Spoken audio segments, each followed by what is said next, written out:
नमस्कार साथियों, आज हम पढ़ने वाले हैं सक्रिय द्रव्यमान। चलो देखते हैं इसे।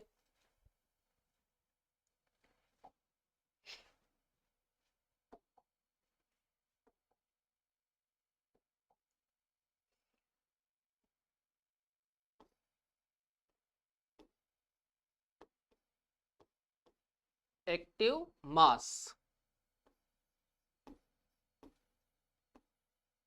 सक्रिय द्रव्यमान को इंग्लिश में बोलते हैं एक्टिव मास। तो एक्टिव मास निकालने का फॉर्मूला होता है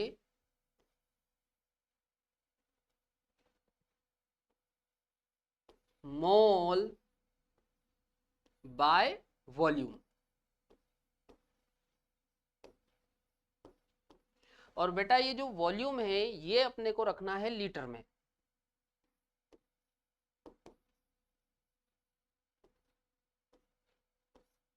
चलो, तो भाई यदि हम सक्रिय द्रव्यमान की परिभाषा बोले तो हम बोल सकते हैं कि भाई 1 लीटर आयतन में उपस्थित मोल की संख्या, 1 लीटर आयतन में उपस्थित मोल की संख्या क्या हो जाएगा? सक्रिय द्रव्यमान। अच्छा, इधर सुनो। मोल का अपन एक फॉर्मूला, मोल का जो फॉर्मूला है हम पढ़ते हैं वेट अपॉन मॉलिक्यूलर वेट। तो यदि हम इसको यहां पर रख दें तो फॉर्मूला देखो, ये हो जाएगा वेट अपॉन मॉलिक्यूलर वेट और ये हो जाएगा 1/वॉल्यूम।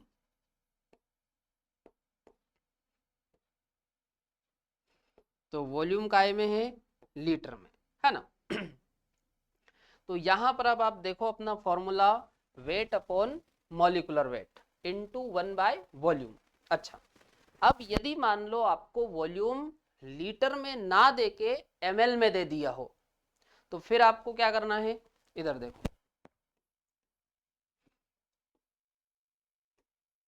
तो वेट अपॉन मॉलिक्यूलर वेट और ऊपर अब आ जाएगा 1000। तो आपका जो वॉल्यूम है अब काय में परिवर्तित हो गया यहां पर ml में, है ना। तो वॉल्यूम ml में। चलो समझ में आया ये? चलो एक बार पढ़ लो इधर। क्रियाकारक तथा उत्पादों की सांद्रता को जब मोल प्रति लीटर, ध्यान रखना,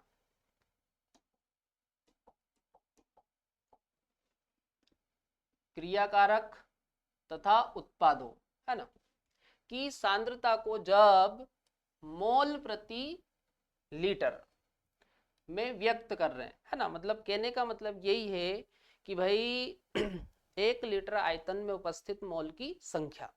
अब मोल की संख्या आप क्रियाकारक की भी देख सकते हो और उत्पादों की भी देख सकते हो, है ना। अच्छा, जिसका भी सक्रिय द्रव्यमान हमको लिखना होता है उसका संकेत लिखने के बाद उसे हमको ब्रैकेट में बंद करना है ना। ये दर्शाने का तरीका है ना। काय में बंद करना? ब्रैकेट में, कोष्टक में आपको बंद कर देना। जैसे मैं आपको बोलूं कि भाई NH3 का एक्टिव मास, तो NH3 लिखा और इस प्रकार से उसको ब्रैकेट में बंद कर दिया। मैं आपको बोलूं कि भाई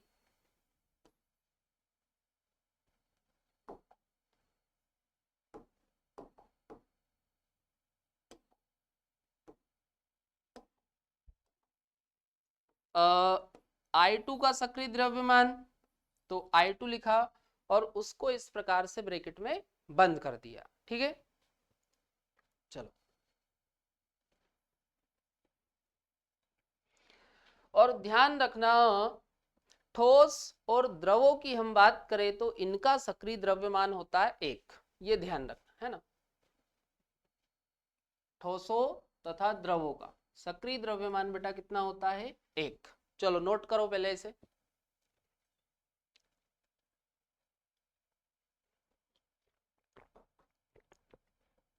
कर लिया नोट? चलो अब हम इसके क्वेश्चन देखते हैं। जैसे देखो 2 लीटर विलियन में 25.4 ग्राम आयोडीन उपस्थित है, तो आयोडीन का सक्रिय द्रव्यमान होगा। चलो इधर देखो,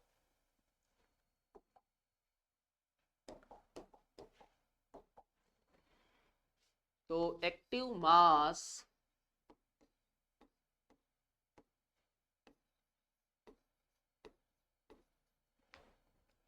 तो फॉर्मूला हो जाएगा। अब देखो यहां पर अपने को आयोडीन का वेट दिया हुआ है ना? तो फॉर्मूला लगाना है वेट अपॉन मॉलिक्यूलर वेट, और आयतन देखो लीटर में दिया हुआ है, तो इनटू 1 बाय वॉल्यूम।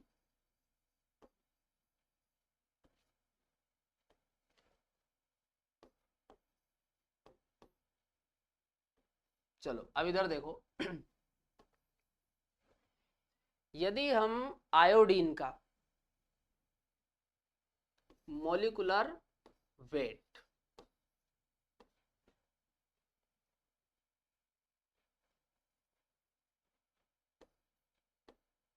I2 है ना, ये अपन पेयर में लिख लेते हैं, मॉलिक्यूलर वेट। इसका आप मॉलिक्यूलर वेट निकालोगे तो इसका मॉलिक्यूलर वेट 254 ग्राम आता है। कितना आता है? 254 ग्राम। चलो अब आप इसको फॉर्मूले में रखो, तो 25.4 और नीचे आप देखो molecular weight into volume. Volume कितना दिया हुआ है? 2 लीटर।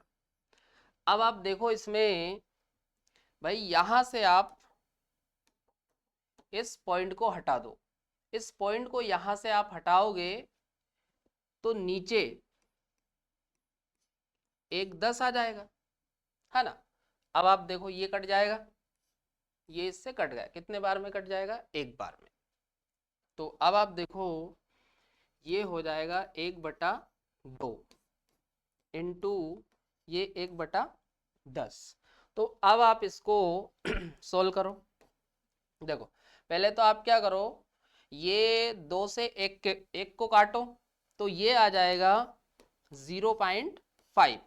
अब आप देखो ये 10 बचा हुआ अभी नीचे, तो अब हम ये 10 को नीचे से हटाएंगे तो ये जो पॉइंट है इधर खिसक जाएगी, तो ये हो जाएगा 0.05, है ना, मोल प्रति लीटर, है ना? चलो नोट करो इसे।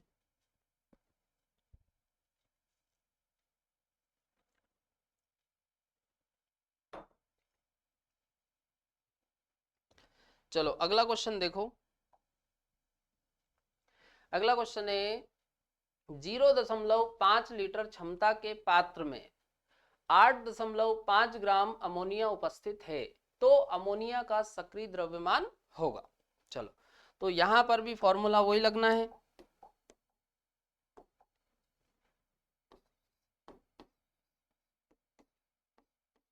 Active mass equal to weight upon molecular weight into 1 by volume.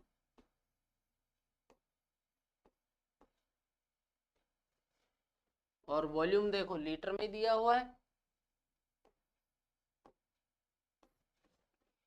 अब यहां पर आप देखो हम NH3 NH3 का मोलिकुलर वेट, तो NH3 का मोलिकुलर वेट आप निकालोगे तो कितना आएगा, 17 ग्राम, है ना।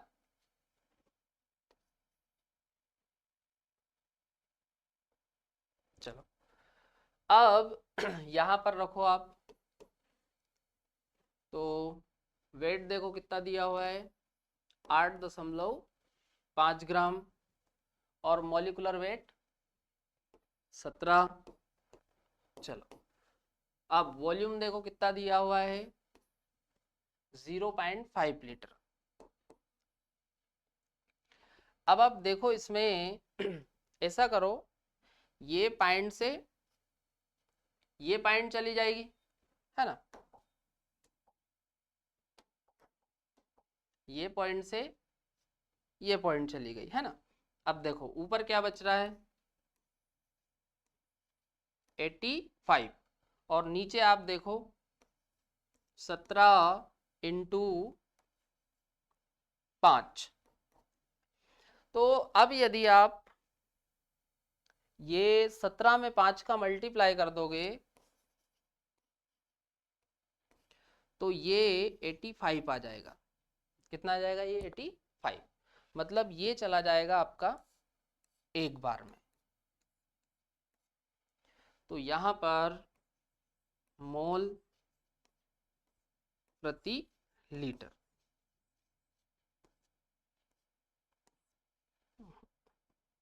चलो नोट करो इसे।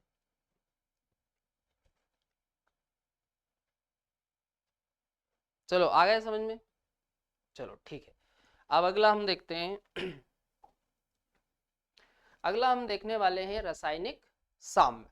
चलो पहले हम एक रिएक्शन लिखते हैं।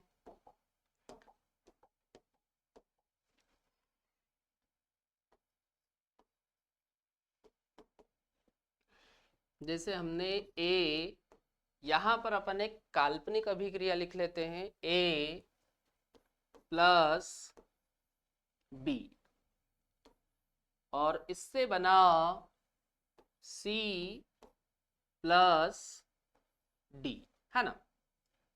तो अब आप देखो ये अभिक्रिया उत्क्रमणीय अभिक्रिया है, और उत्क्रमणीय अभिक्रिया दोनों दिशाओं में चलती है, अग्र दिशा में भी और पश्च दिशा में भी, है ना। तो साम्य अवस्था पर यदि आप देखोगे, तो साम्य अवस्था पर या फिर साम्य बोल दो आप, तो अग्र अभिक्रिया और पश्च अभिक्रिया दोनों की दर समान होती है। अग्र अभिक्रिया की दर और पश्च अभिक्रिया की जो दर है वो समान होती है। देखो ए प्लस बी दोनों आपस में रिएक्ट करके क्या बना रहे हैं, सी प्लस डी, तो ये अग्र दिशा हो गई।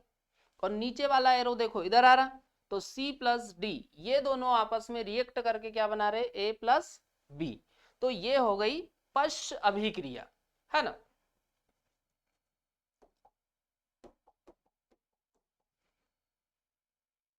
तो अपन लिख लेते हैं यहां पर, rate of forward reaction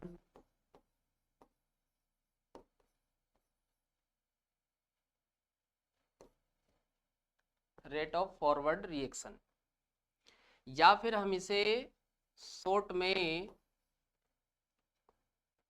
R F लिखते हैं। क्या लिखते हैं, आर एफ, है ना। Rate of forward reaction equal to rate of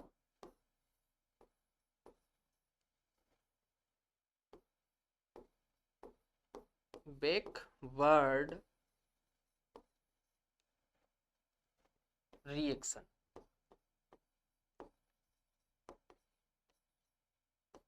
चलो और इसे हम शॉर्ट में लिखते हैं आर बी। तो कहने का मतलब ये है कि भाई साम्य अवस्था या फिर साम्य पर अग्र अभिक्रिया की जो दर होती है वो पश्च अभिक्रिया की दर के बराबर होती है ना। तो देखो उत्क्रमणी रासायनिक अभिक्रिया की वह अवस्था जहां पर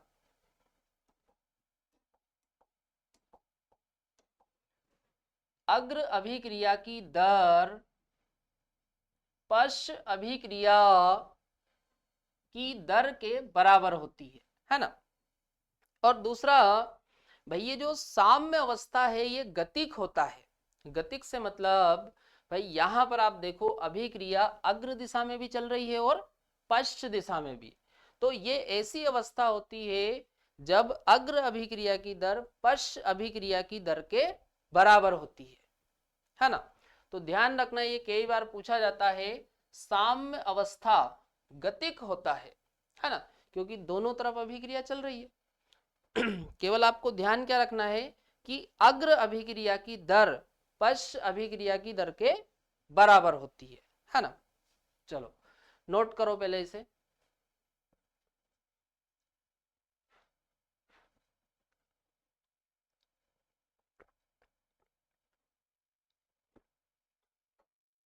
चलो कर लिया नोट। अगला देखो। अगला हम पढ़ने वाले हैं द्रव अनुपाती क्रिया का नियम, या फिर इसे बोलते हैं रासायनिक साम्य का नियम। अब देखो ये नियम बोलता है कि भाई अभिक्रिया की जो दर है, अभिक्रिया की जो दर है वो क्रिया कारकों के सक्रिय द्रव्यमानों के गुणनफल के समानुपाती होती है। ध्यान रहेगा, अभिक्रिया की दर क्रिया कारकों के सक्रिय द्रव्यमान के गुणनफल के समानुपाती होती है ना।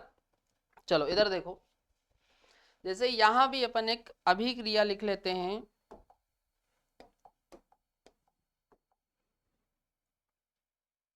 जैसे A प्लस बी और इससे बना प्रोडक्ट, ये अपन ने एक अभिक्रिया लिख ली, ठीक है। अब यहां पर अपन रेट देखते हैं, रेट ऑफ रिएक्शन। तो अभिक्रिया की जो दर है वो समानुपाती होगी क्रिया कारकों के सक्रिय द्रव्यमान के गुणनफल के, है ना। तो अब आप देखो यहां पर A और B ये क्या है, क्रिया कारक। तो A का सक्रिय द्रव्यमान इनटू B का सक्रिय द्रव्यमान, समझ में आ रहा है इतना। अच्छा एक बात और ध्यान रखना बेटा, ये जो नियम है ये गुल्डबर्ग तथा वागे नाम के वैज्ञानिक ने दिया था। किसने दिया था, गुल्डबर्ग और वागे, है ना। सॉरी गुल्डबर्ग तथा वागे ने दिया था, है ना, गुल्डबर्ग तथा वागे। चलो अब पहले आप इसे थोड़ा सा पढ़ो तो ध्यान रखना ये किसने दिया था, गुल्डबर्ग तथा वागे ने। अच्छा इस नियम के अनुसार दिए गए ताप पर, है ना, ध्यान रखना, अभिक्रिया की दर क्रिया कारकों के सक्रिय द्रव्यमान के गुणनफल के समानुपाती होती है ना। अब आगे देखो, इस समय घाते प्रदर्शित अभिक्रिया की रस समीकरण मिति समीकरण में इसके संगत अणुओं की संख्या के बराबर होती है। अच्छा ये नीचे वाला पॉइंट समझो ये क्या बोल रहा है ना, इधर मैं आपको एक रिएक्शन से बताता हूं।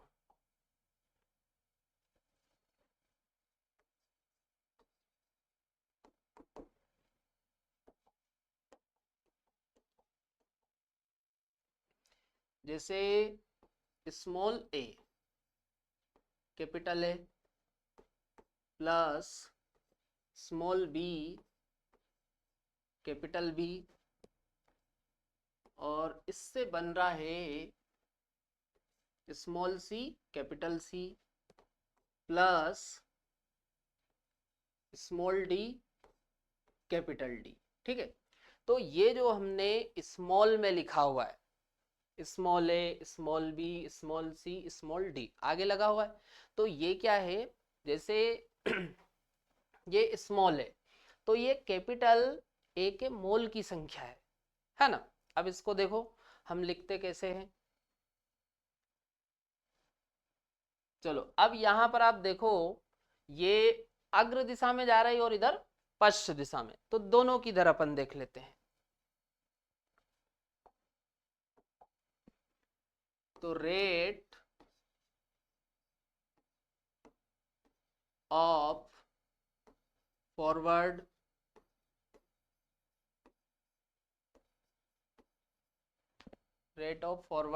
रिएक्शन,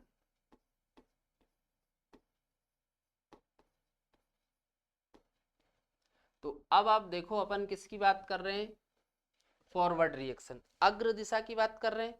तो भाई अभिक्रिया इधर चल रही अग्र दिशा में, ऊपर वाला एरो देखो। तो भाई क्रिया कारक कौन है, ए और बी। तो ए का सक्रिय द्रव्यमान, अब आप देखो ये जो मोल लगा हुआ है स्मॉल है, तो ये चला जाएगा घात में, ये इधर आ जाएगा पावर में, है ना, ये बोल रहा वो पॉइंट। और बी, और बी की पावर ये स्मॉल बी आ जाएगा, है ना, समझ में आया इतना। चलो अगला देखो,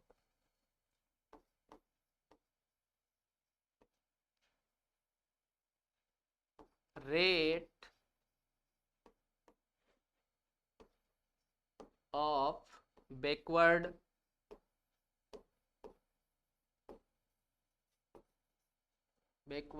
रिएक्शन,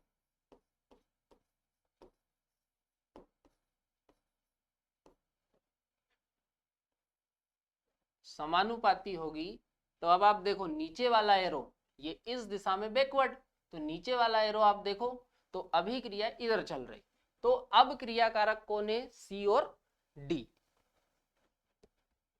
तो सी का सक्रिय द्रव्यमान और इसकी power small C into D का सक्रिय द्रव्यमान और पावर स्मॉल डी, समझ में आया घात वाला। चलो अब नोट करो पहले इसे, फिर अपन अगला देखते हैं।